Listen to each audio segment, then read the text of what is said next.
very briefly in chapter 20, which I won't try to survey, but I go through all kinds of international treaties that actually provide many of these rights and more that I haven't mentioned, that we are one of the few holdouts on. There are so many treaties. We don't have to invent all of these wheels. And in fact, we could join the world community in a very valuable way by actually establishing these rights by signing and ratifying and enforcing existing treaties that we are one of the few holdouts, in some cases the only holdout on.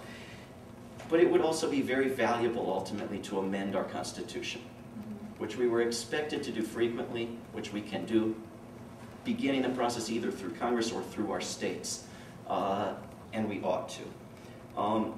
And we need, in that process, or through court cases, or through legislation to the extent possible, to get rid of corporate rights. So we have the Supreme Court starting yesterday beginning to take up this issue of not just corporations as persons, but money as speech, and the abuse of Supreme Court precedents that limit the human right of corporate humans to speech that consists of spending money.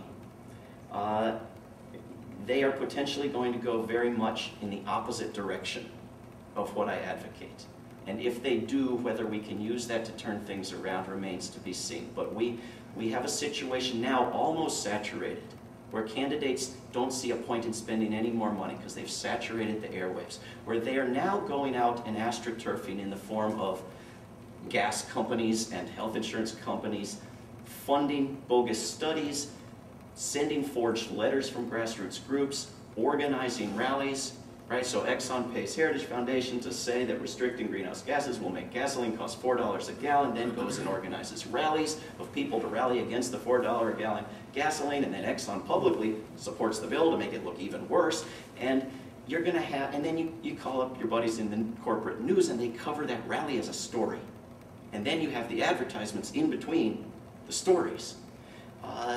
We are getting to a point of complete saturation. And a lot of that can be addressed legislatively, but some of these things have to be addressed through constitutional amendment if we can't get control of the Supreme Court. And Mike Ferner can talk much more than I can about the history and the problem of corporations as human beings with human rights in this country, but it is a big and broad one that I try to address in the book. So I'll take any questions you have, but I want to tell you that tomorrow is National Service Day. And I think we should do some national servicing. And I think that one thing you should do is to call your Congress members and your senators and make plans to figure out how you can talk to them face to face. They have events in the district all the time. You can find out where they are and get in their face. They have no secret service.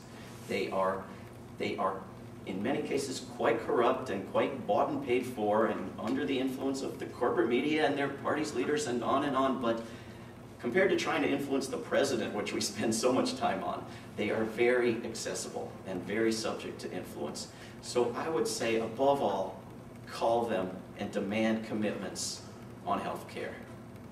None of this nonsense about something that's going to kick in years from now, when the movement has gone away, the cameras have gone away, and the lobbyists have taken care of things, and that's going to be bought and that's going to require payments from people who can't afford to make them. None of these charades, when we have the closest thing to progressives in Congress having for once taken a stand on something, we need to demand that they keep that stand and make it meaningful and others join them. But I would also say, maybe the most important issues that I would recommend of the many that you could bring up with the House and Senate is to bring up with your House member the fact that the chief officer in charge of writing these memos that secretly purported to legalize torture, and not just torture, but aggressive war by presidents and unlawful detentions and warrantless spying, is a judge in the Ninth Circuit with a lifetime appointment named Jay Bybee, who needs to be impeached by the end of this week. And then to your senators, there is no excuse whatsoever for leaving on the books a rule that allows senators who represent 12% of us to block all legislation in the Senate and therefore in the House as well. And the idea that the Democrats should keep the filibuster rule around until the Republicans are in charge so that the Democrats can then have that anti-democratic tool to use guarantees that in fact the Republicans will be in charge again, because it means that the Democrats won't do anything while they are in charge. And they need to throw out the filibuster rule, not try, which may not even work, to squeeze a health care bill around it through reconciliation and then be blocked on every other issue. They need to throw it out. And they need to give us the Employee Free Choice Act as the top priority, and then give us good health care reform. Thanks for coming out tonight.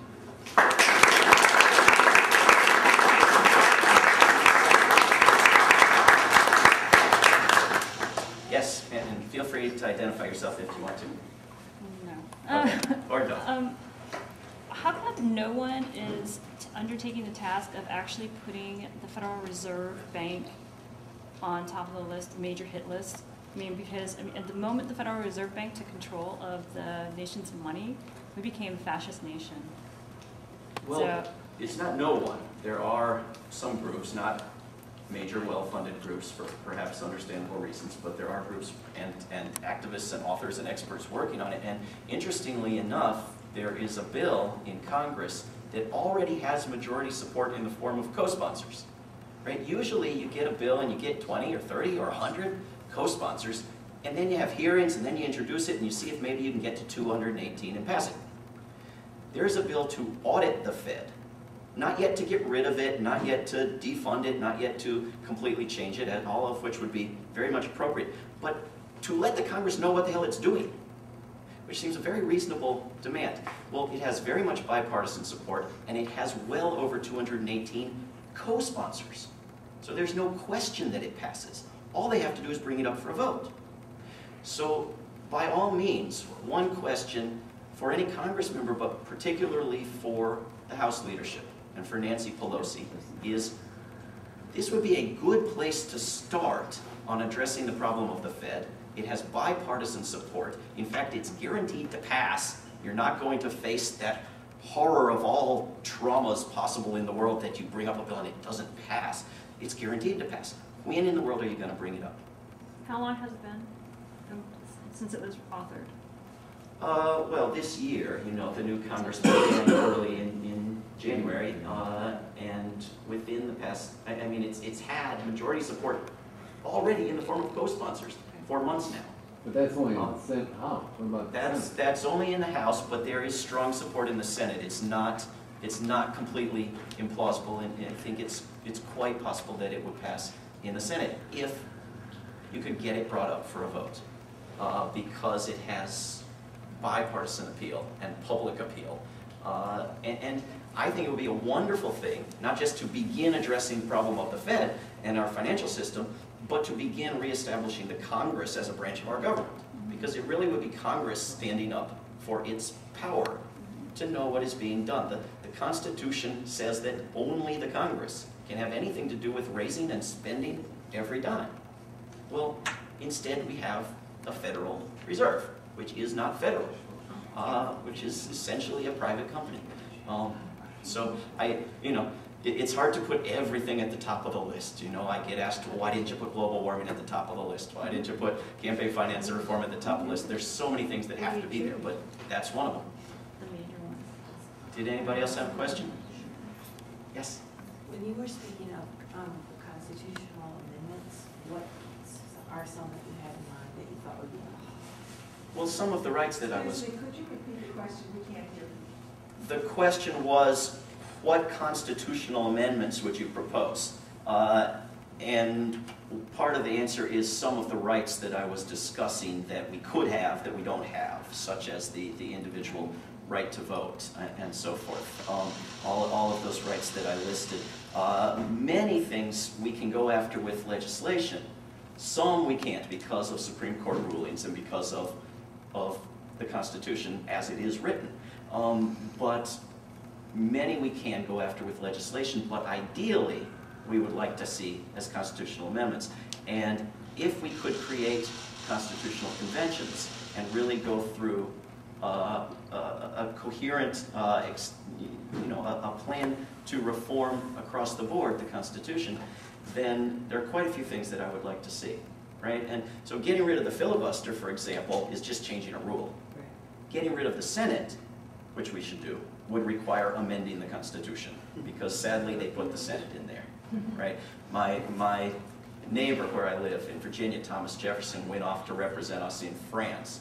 So, you know, he's some sort of socialist. And he came back and he said to George Washington, "What's with this second house? I thought we just had the House. What's this Senate thing?"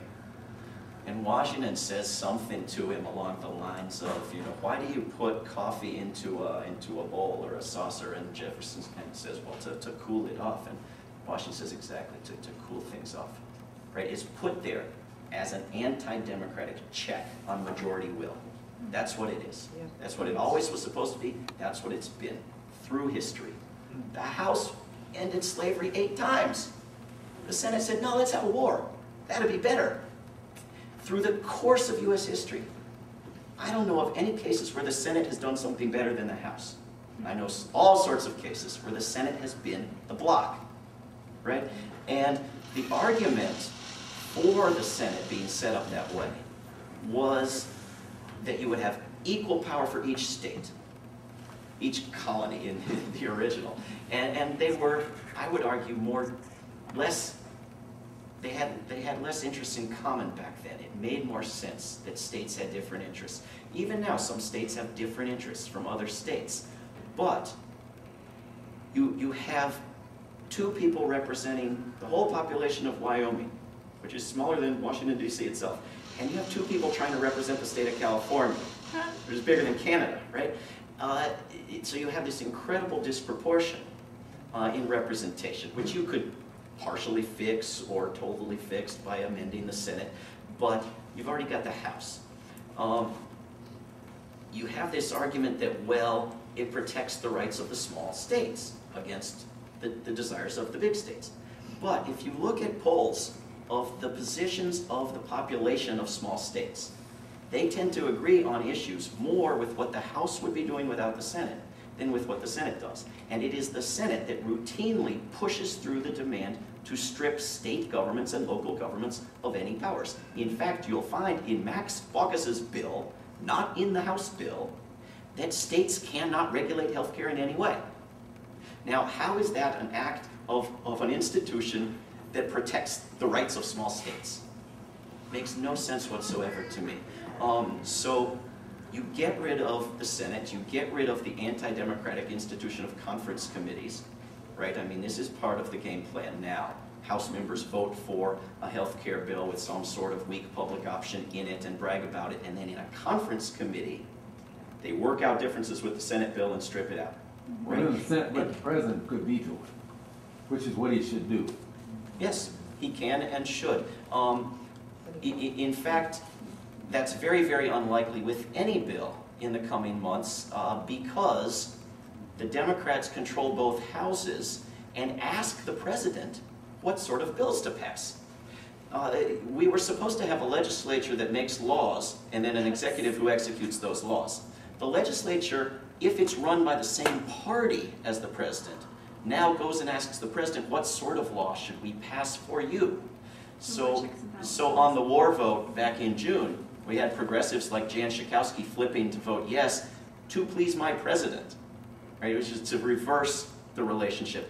And we now have the progressives in Congress complaining that the president won't write the health care bill for them, complaining that the president won't go out there and demand that they do better, because they absolutely cannot conceive of the possibility of putting a good bill on his desk and demanding that he sign it or veto it. Because they do not think of themselves as working for a branch of our government. They think of themselves as working, in some cases, for the Democratic Party, in other cases, for the Republican Party.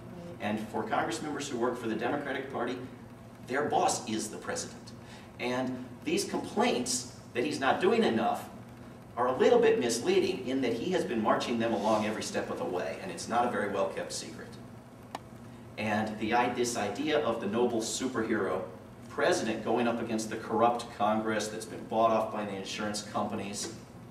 The president has taken more money from the health industry than any dozen senators you care to pick, and has marched them right along through this. The pre-compromise, the decision to start the negotiations by asking for the public option, that was not a deal made with the Republicans. That was a deal made with Barack Obama. And when you have someone like George Miller, who in the last Congress was a co-sponsor of single-payer health care, of John Conyers' bill, and in this Congress he's not, and chairs one of the committees working on the bill, tries to defeat and votes against Dennis Kucinich's amendment to let states do single-payer. And there's a bill in the Ohio legislature to do it. George Miller was told to do that by Barack Obama. And so, you know, I wouldn't want the president to be able to create laws for us. I don't think Congress should be asking him what to do. I think Congress should be asking us what to do. But it's also the case that this president doesn't really want Congress to do much better than what it is doing. Did that have anything to do with what you asked? Well, one of the things that I'm surprised you didn't mention is the Equal Rights Amendment. In other words, women have the same rights as men. I did say that. I think we have to have equal rights for everyone. Yeah, I guess I did, but I didn't. Obviously, what's been going on with Phyllis Schlafly and many others is that women don't have equal rights. They don't, and they still don't. They even don't. In Ohio. Even in Toledo. They don't. We need to make a lot of progress on that. And the ideal long-term solution, I think, involves amending the Constitution, but we also have to be enforcing and adhering to the Constitution, or there's no point in amending it, which is why we have to be enforcing these rights and enforcing our laws and enforcing things like the Convention Against Torture and Cruel and Inhuman Treatment. Yes? So but how do you get the regular people to stop leaving or treating their elected representatives and officials as if they're holier than thou, divine appointed, et cetera and so on, the prince, the king, the princess, et cetera and so on. I mean, they're not on the red carpet. They belong to us. They are our public servant. They serve us, not themselves. How do you get the public to actually believe that? Well, if we had the realistic possibility of throwing them out every 2 years, it would help a lot. We don't. We don't because of the gerrymandering of the districts, which everyone across the political spectrum, including the craziest of the crazies on anywhere on the spectrum, agrees with. We have to have sane redistricting, not this bipartisan gerrymandering.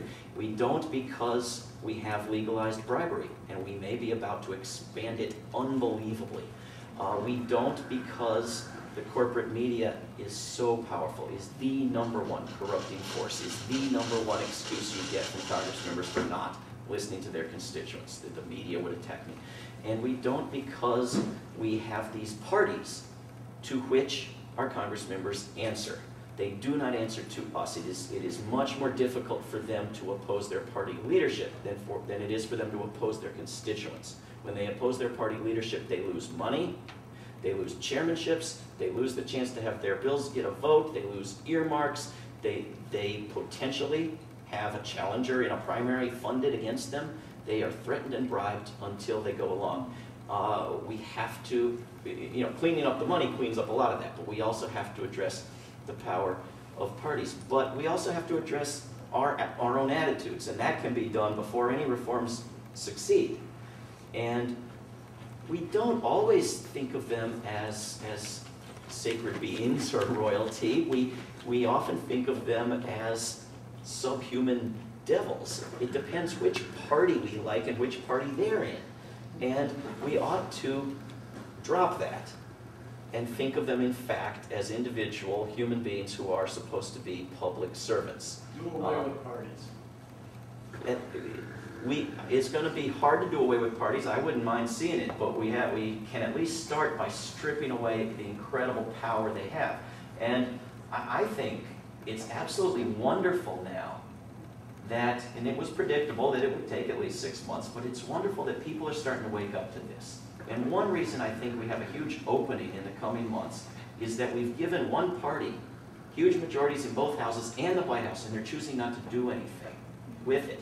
So the response to that could be, well, let's fix that party, or let's destroy that party, or let's switch back to the Republicans, or let's build a third party, or let's crawl under our bed, or let's move to Canada. Or it could be, let's not be loyal to a party anymore. Let's be loyal to peace and justice and the pursuit of happiness, and demand of our Congress members exactly what we want of them, regardless of party. And let's praise them when they get it right and criticize them when they get it wrong with complete honesty. And let's address them forcefully. Let's not just call them if they don't respond. Let's go and sit and sleep in their offices. Let's go and camp on their front yard. Let's make their lives miserable if they do not answer to us. We take our orders from these groups that take their orders from the parties, and then we go and address that to the Congress members. I was at a Labor Day parade the other day up in Barberton, Ohio, and went and found Congresswoman Betty Sutton in the parade and asked her to make a commitment on the public option. And I had to ask her 3 times, and she finally did, but she had clearly never been asked that before. And here she is surrounded by thousands of constituents throwing bubblegum at them as she goes along in the parade. There's a shiny convertible full of buckets of bubblegum. And the people are not there to ask her to make commitments on their issues. They're there to catch bubblegum. You know, and that's typical. It's not a deficiency in Ohio. You know, Ohio has some of the best representatives in Congress, at least in Kucinich and Capter and some others that are better than average. And we have to drop this idea that we should be insiders, that we should be part of a party, that we should be part of the leadership, that we get a cushy job as a staffer for a grassroots group, as we'll still call it, in Washington. We'll go to meetings with powerful people, and we'll find out what the strategy is, and then we'll go and tell the grassroots exactly what to ask for. The role of compromising should be for elected officials, not for citizens. It's not wise, it's not strategic, it's not informed, it's corrupt. If we want single-payer health care, we should demand single-payer health care. If a bill comes along that's a compromise that doesn't get quite all the way there, that we think is a smart bill to push at the moment and will get better next year, then we should push it, but not with self-censorship. We shouldn't pretend now that the public option is our ideal and ban anyone who would mention single payer, which is now the norm at progressive healthcare rallies. We should allow the compromising to be done by Congress members. It's an important and valuable skill, but it's their job, not ours. And we should compromise when we have to, with honesty, without censorship. But we are a long way from those attitudes. Yes, back there, and then here, and then here. Yes, ma'am. Friday night I watched Bill Wales. Saturday I went to the woods for 7 days. I just got back this afternoon. No internet, no phone, no radio, no TV for 7 days. I don't know, and so if I'm showing ignorance about what the decision was or what the discussion was on the Supreme Court, I don't know what day it was actually fought, the money and speech issue. The attorney who was going to be the one speaking to the Supreme Court for his 10 minutes was who Moyers interviewed on Friday night. It was a very frightening interview for me because he actually throws out persuasive arguments that I think a Scalia, Roberts, and Thomas could definitely hear. So I don't know where that went because I've been in the woods, but the thing that I see, even more so than all the congressional things, that's monumental and huge as they seem, the suggestions that you make, the one that I can't see ever happening, I'm hopeless about, is corporations as persons being in any way diminished, rolled back. Every avenue that they've had all along just strengthens daily, to make sure that they're firmly ensconced in that position. So I'm wondering, you know, not looking to you for all the answers, but I'm wondering if you can speak to the Supreme Court arguments this week, and secondly, if you have any clue as to how we take them back.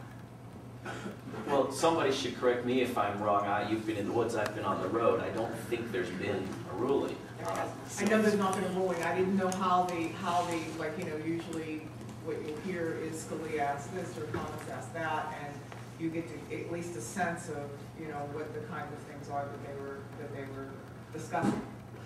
So I didn't hear any of that. I haven't either. Okay. Maybe someone has who can Thanks. share it with us. I expected it to go very badly.